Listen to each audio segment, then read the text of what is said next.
வணக்கம். வாசகர்களுக்கு செய்தி வழங்குவதில் நாளிதழ்கள் இடையே கடும் போட்டா போட்டி நிலவுகின்றது. ஒட்டு கேட்பது, உளவு பார்ப்பது கூட செய்தி சேகரிப்பின் ஓர் அங்கமே. ரகசிய கேமராக்களை வைத்து முறைகேடுகளை படம் பிடிப்பதில் ஐரோப்பிய ஊடகங்கள் முன்னணியில் உள்ளன. எதற்கும் ஓர் அளவு வேண்டும் அல்லவா? ஒட்டு கேட்பதிலும் ஒரு நியாயம் வேண்டாமா? இந்த வார செய்தி தொகுப்பில் இது போன்ற பல விஷயங்களை காணலாம்.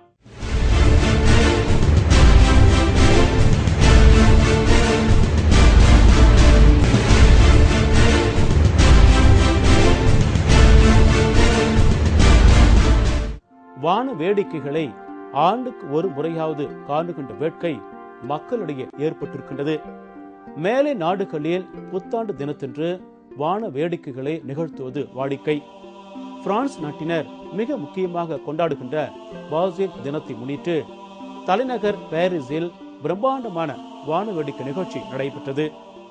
உலக அதிசயங்களில் ஒன்றான ஈஃபில் கோபுரத்தின் முன்பாக நடைபெற்ற இந்த வித்தியாசமான வான வேடிக்கையை காண்பதற்காக ஆயிரக்கணக்கான மக்கள் குவிந்து இருந்தனர்.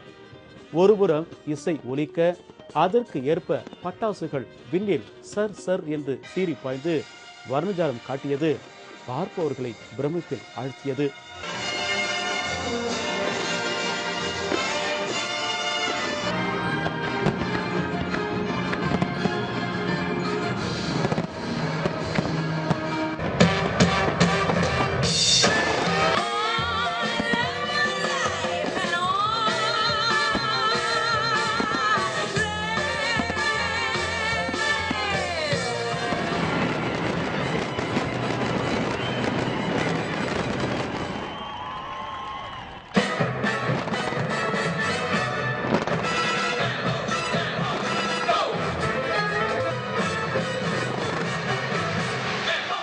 இரட்டைத்தலை குழந்தை, ஆமை, பல்லி, பன்றி, நாய் ஆகியவற்றை இணையதளத்தில் பார்த்திருக்கின்றோம். இங்கே காண்பது இரட்டைத்தலை பாம்பு. உக்ரைன் நாட்டின் கிரிமியன் நகரில் உள்ள மிருகக்காட்சி சாலை பாம்பு பண்ணையில் அல்போனா வகையை சேர்ந்த இரட்டை தலையுடன் கூடிய பாம்பு ஒன்று வளர்க்கப்பட்டு வருகின்றது. ஆரஞ்சு நிறத்தில் காணப்படுகின்ற இந்த அரிய வகை பாம்பிற்கு இன்னும் எந்த பெயரும் வைக்கவில்லை. இந்த பாம்பு அதன் 2 தலைகளையும் இறை உண்பதற்கு பயன்படுத்தினாலும் ஒரு தலைதான் முக்கிய பாகமாக செயல்படுகின்றது. இதனை அங்கு வருகின்ற பார்வையாளர்கள் வியப்புடன் பார்த்து செல்கின்றனர்.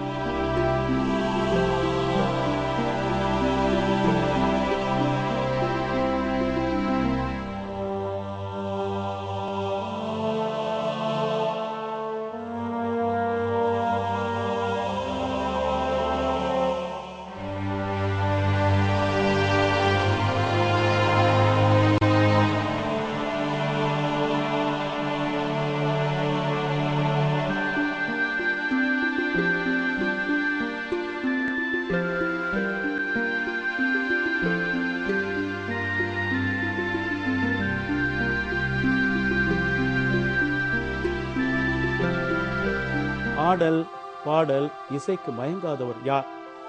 ஒரு நாட்டினை ஆளுகின்ற கட்சியின் தலைவரையே 2 மணி நேரங்கள் அமைதியாக அமர்ந்து காண வைத்ததே பெரும் சக்தி. சீனாவின் பிரபலமான நாட்டின் நாடகம் தென் கொரியாவில் உள்ள பியாங்யாங் நகரில் நடைபெற்றது. இந்த நாட்டிய நாடகத்தை ஏராளமானோர் கண்டு களித்தனர். கொரிய நாட்டின் ஜனநாயக மக்கள் குடியரசு இயக்க தலைவர் கிம் ஜாங்கும் இந்த நிகழ்ச்சியை பார்த்து ரசித்து நடன நாடக குழுவினை பாராட்டினார்.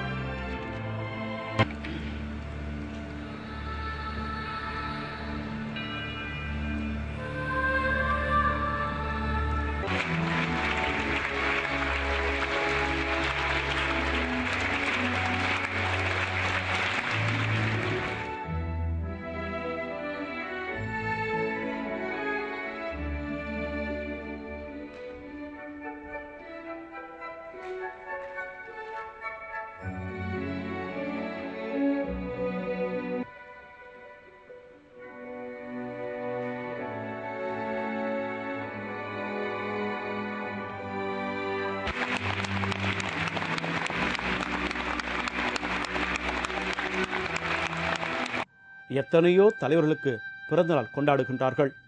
ஆனால் 67 ஆண்டுகள் தனது நாட்டின் விடுதலைக்காக சிறையில் தன் வாழ்க்கையை தொலைத்த தலைவருக்கு என்ன?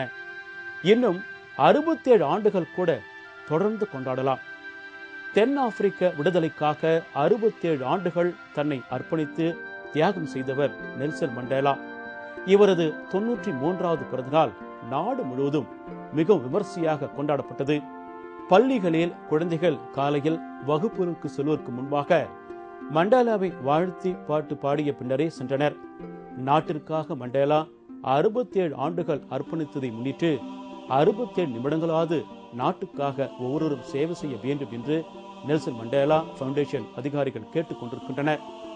ஆனால் மண்டேலா தன் சொந்த கிராமமான கிழக்கு ஈஸ்டர்ன் கேப்பில் பிறந்தநாள் கொண்டாடினார்.